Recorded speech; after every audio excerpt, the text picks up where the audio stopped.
ಶ್ರೀ ಗುರುಭ್ಯೋ ನಮಃ. ವೀಕ್ಷಕರಿಗೆಲ್ಲ ನಮಸ್ಕಾರ. ನಾವು ನಮ್ಮ ಸಂಸ್ಕೃತಿಯಲ್ಲಿ ಸುಖ ಮತ್ತು ದುಃಖಗಳನ್ನು ಸಮವಾಗಿ ನೋಡಬೇಕು ಅನ್ನೋ ಮಾತುಗಳನ್ನು ಕೇಳ್ತಾ ಇರ್ತೀವಿ. ಜೀವನ ಒಂದು ಬ್ಯಾಲೆನ್ಸ್ನಲ್ಲಿ ಸುಸೂತ್ರವಾಗಿ ನಡೀತಾ ಇರಬೇಕು ಅಂತಂದರೆ ಹೀಗೆ ಮಾಡಬೇಕು ಅಂತ. ಈ ಮಾತು ಬರೋದಕ್ಕೆ ಭಗವದ್ಗೀತೆಯಲ್ಲಿ ಬರುವಂತಹ ಒಂದು ಕೃಷ್ಣ ಪರಮಾತ್ಮನ ಮಾತು ಮೂಲವಾಗಿರುತ್ತೆ. ಸುಖೇ ದುಃಖೇ ಸಮೇ ಕೃತ್ವ ಲಾಭಾಲಾಭೌ ಜಯಾಜಯೌ ತಥೋ ಯುಜ್ಯಸ್ವ ನೈವಂ ಪಾಪಮವಾಪ್ನಸಿ ಅಂತ ಒಂದು ಕೃಷ್ಣ ಪರಮಾತ್ಮನ ವಾಕ್ಯ ಇದೆ. ಅಂದರೆ ಸುಖ ಮತ್ತು ದುಃಖಗಳನ್ನು, ಲಾಭ ಅಲಾಭವನ್ನು, ಜಯ ಮತ್ತು ಅಜಯ, ಜಯಾಜಯ ಅಂದರೆ ಜಯ ಮತ್ತು ಅಪಜಯ, ಅಜಯ, ಇದೆಲ್ಲವನ್ನು ಸಮವಾಗಿ ನೋಡುವಂತಹ ಒಂದು ದೃಷ್ಟಿಕೋನವನ್ನು ಇಟ್ಕೊಂಡು ನೀನು ಯುದ್ಧವನ್ನು ಮಾಡು ಅಂತ ಕೃಷ್ಣ ಪರಮಾತ್ಮ ಅರ್ಜುನಂಗೆ ಹೇಳ್ತಾನೆ. ಹಾಗೆ ಮಾಡಿದಾಗ ನಿನಗೆ ಯಾವ ಪಾಪವೂ ಅಂಟುವುದಿಲ್ಲ ಅಂತ.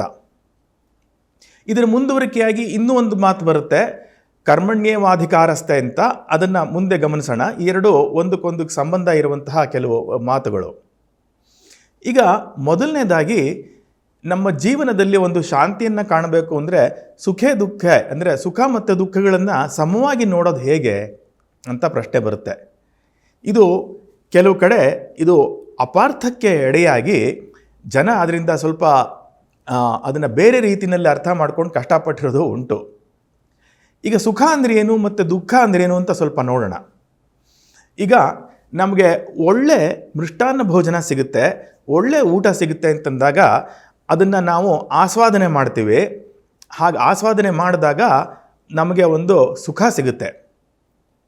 ಅದಲ್ಲ, ಅದಕ್ಕೆ ಏನೋ ಒಂದು ಆಹಾರ ಸಿಗುತ್ತೆ ನಮಗೆ, ಅದರಲ್ಲಿ ಸರಿಗೆ ಬೆಂದಿಲ್ಲ ಅದು, ಅಥವಾ ಉಪ್ಪು ತುಂಬ ಜಾಸ್ತಿ ಹಾಕ್ಬಿಟ್ಟಿದ್ದಾರೆ, ಹೀಗೆಲ್ಲ ಇದ್ದಾಗ ಅದು ನಮಗೆ ತಿನ್ನೋದ್ರಲ್ಲಿ ಅದನ್ನು ಆಸ್ವಾದನೆ ಸಿಗೋದಿಲ್ಲ.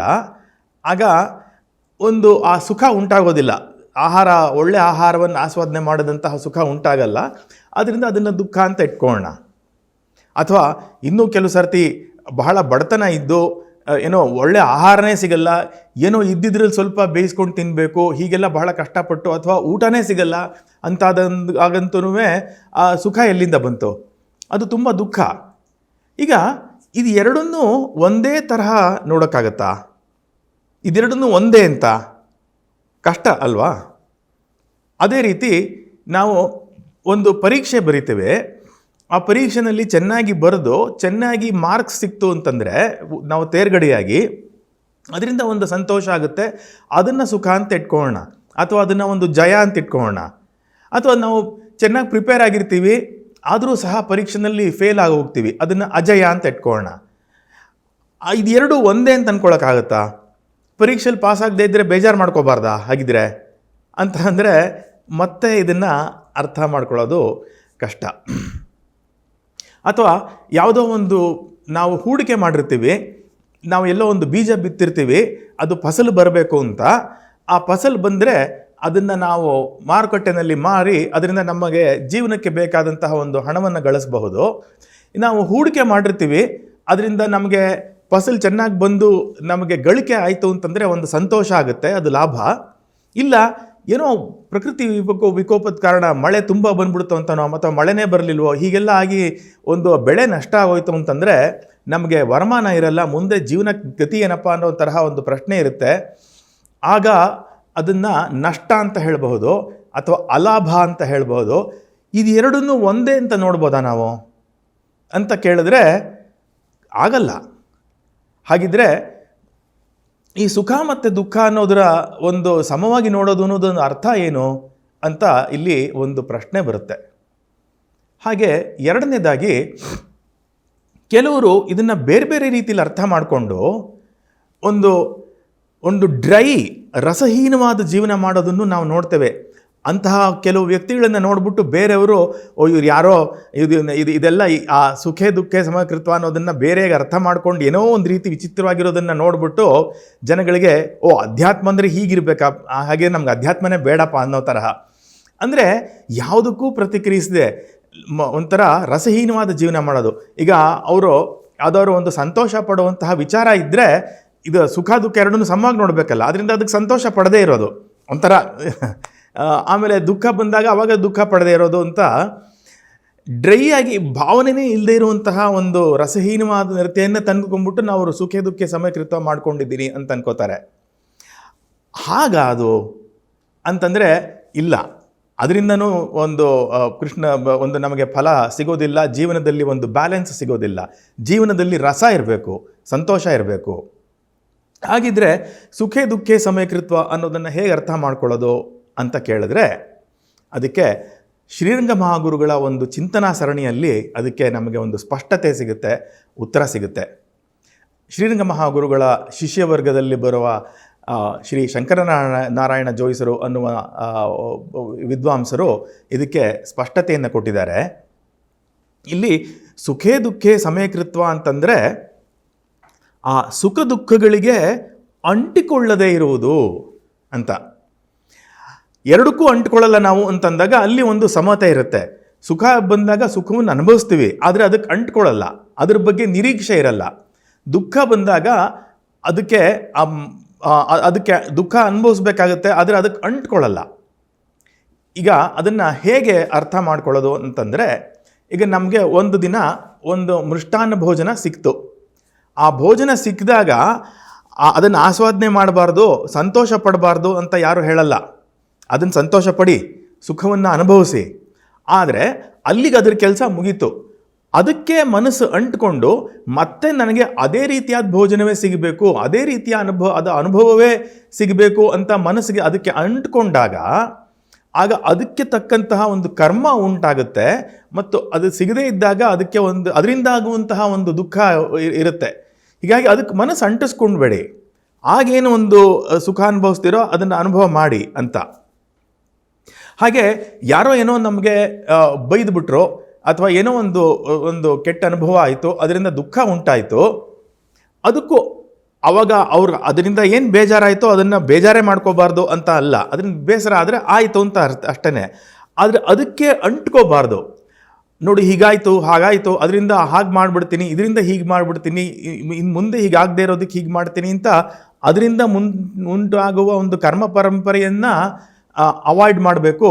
ಮತ್ತು ಅದನ್ನು ಅಲ್ಲಿಗೆ ಬಿಟ್ಬಿಡಬೇಕು. ಅದಕ್ಕೆ ಮನಸ್ಸನ್ನು ಅಂಟಿಸ್ಕೋಬಾರ್ದು. ಹೀಗೆ ಸುಖ ದುಃಖಗಳಿಗೆ ಮನಸ್ಸನ್ನು ಅಂಟಿಸ್ಕೊಳ್ಳದೆ ಇರುವಾಗ ಇದ್ದರೆ ಆಗ ನಮ್ಮ ಮನಸ್ಸಿನಲ್ಲಿ ಒಂದು ಬ್ಯಾಲೆನ್ಸ್ ಉಂಟಾಗುತ್ತೆ. ನಮ್ಮ ಮನುಷ್ಯ ಪ್ರಕೃತಿ ಹೇಗಿದೆ ಅಂತಂದರೆ,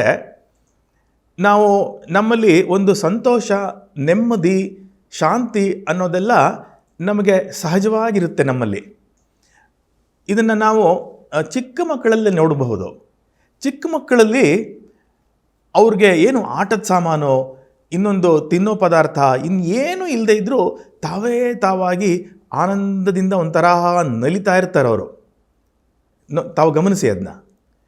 ಹೀಗೆ ಮನುಷ್ಯನಿಗೆ ಆನಂದ ಅನ್ನೋದು ಒಂದು ಸಹಜ ಸ್ಥಿತಿ. ನಮ್ಮಲ್ಲೇ ನಾವು ಆನಂದವನ್ನು ಪಡೆಯಬಹುದು. ಆದರೆ ಈ ಕರ್ಮ ತತ್ಪರತೆಯಿಂದ ಮನಸ್ಸಿನಲ್ಲಿ ಸಾಕಷ್ಟು ಚಿಂತನೆಗಳು ಮತ್ತು ಈ ಕರ್ಮಗಳನ್ನು ನಾವು ತೊಡಗಿರಬೇಕಾದ್ರೆ ನಮ್ಮ ಆ ಆನಂದದ ಸ್ಥಿತಿ ಅನ್ನೋದು ಮರೆಯಾಗಿರುತ್ತೆ. ಈ ಕರ್ಮ ಮತ್ತು ಚಿತ್ತವೃತ್ತಿಗಳ ಒಂದು ಸ್ಥಿತಿಯಿಂದ ನಾವು ನಮ್ಮ ಮನಸ್ಸನ್ನು ಹಿಂಪಡ್ಕೋತಾ ಇತ್ತು ಅಂತಂದರೆ ನಮ್ಮಲ್ಲೇ ಒಂದು ಸುಖ, ಶಾಂತಿ, ನೆಮ್ಮದಿಯ ಒಂದು ಸ್ಥಿತಿ, ಹೊರಗಡೆಯ ಯಾವುದೇ ವಿಷಯವನ್ನು ಅಪೇಕ್ಷೆ ಪಡೆದಂತಹ ಒಂದು ಸ್ಥಿತಿ ನಮ್ಮಲ್ಲಿ ಉಂಟಾಗ್ತಾ ಇರುತ್ತೆ. ಇದನ್ನು ಉಂಟು ಮಾಡ್ಕೊಳ್ತಾ ಹೋಗಬೇಕು ಅನ್ನೋದು ಈ ಒಂದು ವಾಕ್ಯದ ತಾತ್ಪರ್ಯ ಆಗಿದೆ. ಹೀಗೆ ಆ ಲಾಭವು ಜಯ ಅಂತೆಲ್ಲ ಹೇಳಿದೆಯಲ್ಲ ಭಗವದ್ಗೀತೆಯಲ್ಲಿ. ಇದರ ಮುಂದಿನ ಒಂದು ಮಾತೇನೆ ಒಂದು ಕರ್ಮಣ್ಯವಾಧಿಕಾರಸ್ಥೆ ಮಾ ಫಲೇಶು ಕದಾಚನ ಮಾ ಫಲಹೇತುರ್ಭೂ ಮಾತೆ ಸಂಗಸ್ತ್ವ ಕರ್ಮಣಿ ಅಂತ. ನಿನಗೆ ಕರ್ಮ ಮಾಡೋದರಲ್ಲಿ ಅಧಿಕಾರ ಇದೆ, ಆದರೆ ಕರ್ಮ ಫಲದಲ್ಲಿ ಅಧಿಕಾರ ಇಲ್ಲ ಅಂತ ಭಗವಂತ ಹೇಳ್ತಾನೆ. ಯಾಕೆ ಅಂತ ಹೇಳಿದ್ರೆ, ಒಂದು ಕೆಲಸ ನಾವು ಮಾಡ್ತೀವಿ ನಮ್ಮ ಕರ್ತವ್ಯ ರೂಪದಲ್ಲಿ, ಅದು ಒಂದು ನಿರ್ದಿಷ್ಟವಾದ ಫಲವನ್ನು ಕೊಡಬೇಕು ಅಂತಂದರೆ ಅದಕ್ಕೆ ಸುತ್ತಮುತ್ತಲಿನ ಸಂದರ್ಭಗಳ ಸಾಕಷ್ಟು ಪೋಷಣೆ ಬೇಕು. ನಾವು ಒಂದು ಫಸಲನ್ನು ಹಾಕ್ತೀವಿ ಅಂತ ಹೇಳಿದ್ರೆ ಅದು ಫಲ ಕೊಡಬೇಕು ಅಂತಂದರೆ ಬೇರೆ ಕೆಲವು ಫ್ಯಾಕ್ಟ್ರಿಗಳು ಸೇರಿಕೊಂಡಿರುತ್ತೆ. ಅದಕ್ಕೆ ಹವಾಮಾನದ ಒಂದು ಒಂದು ನಮ್ಮ ಕೈಲಿ ಇಲ್ಲದೇ ಇರುವಂತಹ ಕೆಲವು ಫ್ಯಾಕ್ಟ್ರಿಗಳಾಗಿರುತ್ತೆ. ಅದು ಕೆಲವು ಸಲ ಮಳೆ ಬರುತ್ತೆ, ಮಳೆ ಬರದೇ ಇರ್ಬೋದು, ಅಥವಾ ಹುಳ ಹೊಡಿದೇ ಇರ್ಬೋದು, ಇತ್ಯಾದಿ ಅನೇಕ ವಿಷಯಗಳು. ಅದರಲ್ಲಿ ಎಷ್ಟೋ ವಿಷಯಗಳ ಬಗ್ಗೆ ನಾವು ಒಂದು ಅದಕ್ಕೆ ಆ್ಯಕ್ಷನ್ ತಗೊಂಡು ಅದನ್ನು ನಮ್ಮ ಹತೋಟಿಲಿ ಇಟ್ಕೋಬಹುದು. ಆದರೆ ನಮ್ಮ ಹತೋಟಿ ಮೀರಿದಂತಹ ಕೆಲವು ಅಂಶಗಳು ಸೇರಿಕೊಂಡೇ ನಮಗೆ ಯಾವಾಗಲೂ ಒಂದು ಫಲ ಅನ್ನೋದು ಸಿಗೋದು. ಹೀಗಿರೋದ್ರಿಂದ ನಾವು ಕರ್ತವ್ಯ ರೂಪದಲ್ಲಿ ಚೆನ್ನಾಗಿ ಮನಸ್ಸಿಟ್ಟು ಕೆಲಸವನ್ನು ಮಾಡಿ ಅದರ ಫಲವನ್ನು ಭಗವಂತನಿಗೆ ಸಮರ್ಪಣೆ ಮಾಡ್ತೇನೆ, ಭಗವಂತನಿಗೆ ಬಿಡ್ತೇನೆ ಫಲವನ್ನು ಅಂತ ಇಟ್ಕೊಂಡಾಗ ಆ ಕೆಲಸದಲ್ಲಿ ನಮ್ಮ ಮನಸ್ಸು ಜಾಸ್ತಿ ಫೋಕಸ್ ಆಗುತ್ತೆ, ನಮ್ಮ ಕೆಲಸವನ್ನು ಚೆನ್ನಾಗಿ ಮಾಡೋದಕ್ಕೆ ಸಾಧ್ಯವಾಗುತ್ತೆ. ಆಗ ನಮಗೆ ಫಲ ಸಿಗುವಂತಹ ಒಂದು ಪಾಸಿಬಿಲಿಟಿ ಇನ್ನೂ ಜಾಸ್ತಿ ಆಗುತ್ತೆ. ಇದನ್ನು ನಾವು ಹೊರ ಪ್ರಪಂಚದಲ್ಲಿ ಸಾಕಷ್ಟು ಕೇಳ್ತೇವೆ. ಅದೊಂದು ಈ ಕ್ರಿಕೆಟ್ ಕ್ರೀಡೆನಲ್ಲಾಗಿರಬಹುದು ಅಥವಾ ಕಾರ್ಪೊರೇಟ್ ಕೆಲಸಗಳಲ್ಲಾಗಿರಬಹುದು, ಯಾವ ಕೆಲಸವನ್ನು ಮಾಡಿದ್ರೆ ಅಂದರೆ ಅದಕ್ಕೆ ಅವರು ಪ್ರಾಸೆಸ್ ಅಂತ ಒಂದು ಹೇಳ್ತಾರೆ. You focus on process and discipline, ಆವಾಗ ರಿಸಲ್ಟ್ಸ್ ವಿಲ್ ಕಮ್ ಆಟೋಮ್ಯಾಟಿಕಲಿ ಅಂತ. ಆ ಪ್ರಾಸೆಸ್ ಆ್ಯಂಡ್ ಡಿಸಿಪ್ಲಿನ್ ಮೇಲೆ ಅವರು ಫೋಕಸ್ ಮಾಡಿ ಕೆಲವು ಸರ್ತಿ ರಿಸಲ್ಟ್ ಬರಲಿಲ್ಲ ಅಂದ್ರೂ ಅವ್ರು ಬೇಜಾರು ಮಾಡ್ಕೊಳ್ಳಲ್ಲ. Let us continue our focus on process and discipline ಅಂತ ಹೇಳ್ತಾರೆ. ಇದು ಹೀಗೆ ಒಂದು ನಾವು ಮಾಡೋ ಕೆಲಸದ ಮೇಲೆ ನಾವು ಲಕ್ಷ್ಯವನ್ನಿಟ್ಟು ರಿಸಲ್ಟ್ ತಾನಾಗೇ ಬರಲಿ ಅಂತ ಹೇಳಿದಾಗ ಅದು ಈ ಕರ್ಮಣ್ಯವಾಧಿಕಾರಸ್ಥೆ ಮಾ ಫಲೇಷು ಕದಾಚನ ಅನ್ನುವ ಒಂದು ವಾಕ್ಯಕ್ಕೆ ಅದು ಹೊಂದ್ಕೊಳ್ಳುವಂತಹ ಒಂದು ಚಿಂತನೆ ಆಗಿರುತ್ತೆ. ಈ ಚಿಂತನೆ ಸಾಕಷ್ಟು ಒಂದು ಬಳಕೆಯಲ್ಲಿಯೂ ಸಹ ಇದೆ ಲೋಕದಲ್ಲಿ. ಇದನ್ನೇ ಇನ್ನೂ ಮುಂದುವರೆದು ಒಂದು ರೀತಿಯಲ್ಲಿ ಗಮನಿಸ್ಕೋಬೇಕು ಅಂತಂದರೆ, ಇದು ಒಂದು ಕರ್ಮಯೋಗವೂ ಆಗಬಲ್ಲದು ಈ ರೀತಿಯ ಚಿಂತನೆ. ಹೇಗೆ ಅಂತಂದರೆ, ಯಾವುದೇ ಒಂದು ಕೆಲಸವನ್ನು ನಾವು ಮಾಡಿದಾಗ ಅದು ನಮ್ಮ ಮೇಲೆ ಒಂದು ಪರಿಣಾಮ ಬೀರುತ್ತೆ. ಆ ಪರಿಣಾಮ ಏನು ಅಂತ ಕೇಳಿದ್ರೆ, ನಮ್ಮಲ್ಲಿ ಒಂದು ಸಪ್ತಧಾತುಗಳು ಅಂತ ಇರುತ್ತೆ ಆಯುರ್ವೇದ ದೃಷ್ಟಿಯಿಂದ. ರಸ, ರಕ್ತ, ಮಾಂಸ, ಅಸ್ಥಿ, ಮೇಧಸ್ಸು, ಅಸ್ಥಿ, ಮಜ್ಜ, ಶುಕ್ರ ಎಂಬುದಾಗಿ ಸಪ್ತಧಾತುಗಳು. ಈ ಧಾತುಗಳ ಮೇಲೆಲ್ಲ ಅದು ಪರಿಣಾಮವನ್ನು ಉಂಟು ಮಾಡಿ ಅದು ನಮ್ಮಲ್ಲಿ ಒಂದು ಧಾತು ಪ್ರಸನ್ನತೆಯನ್ನು ತಂದುಕೊಟ್ಟು ನಮ್ಮ ಒಳಗಡೆ ಬೆಳಗುವಂತಹ ಒಂದು ಬೆಳಕು ನಮಗೆ ಕಾಣಬೇಕು, ಹಾಗೆ ಅದನ್ನು ಮಾಡಿಕೊಡೋ ರೀತಿಯಂತಹ ಒಂದು ಕರ್ಮವಾಗಿರುತ್ತೆ ಅದು. ಇದು ಮಹರ್ಷಿಗಳು ತಂದುಕೊಟ್ಟಿರುವಂತಹ ಕರ್ಮವನ್ನು ನಾವು ಮಾಡಿದ್ರೆ ಅದು ಈ ರೀತಿಯಾದ ಒಂದು ಕರ್ಮಯೋಗಕ್ಕೂ ದಾರಿ ಮಾಡಿಕೊಡುತ್ತೆ.